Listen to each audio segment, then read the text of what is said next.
ஆன்மீக செய்திகள்.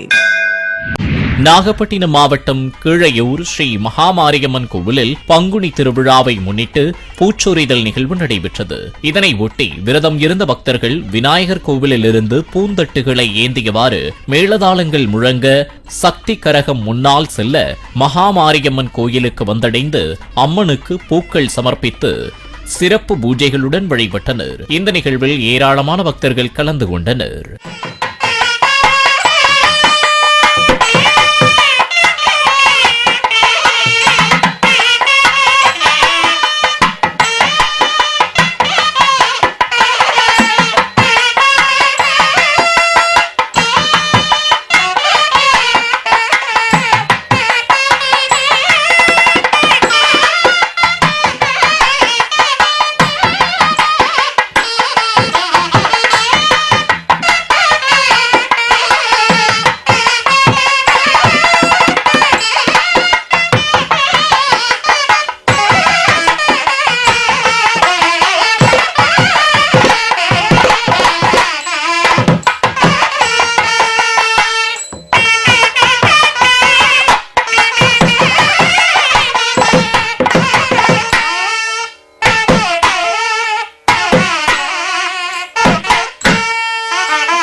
திருச்சி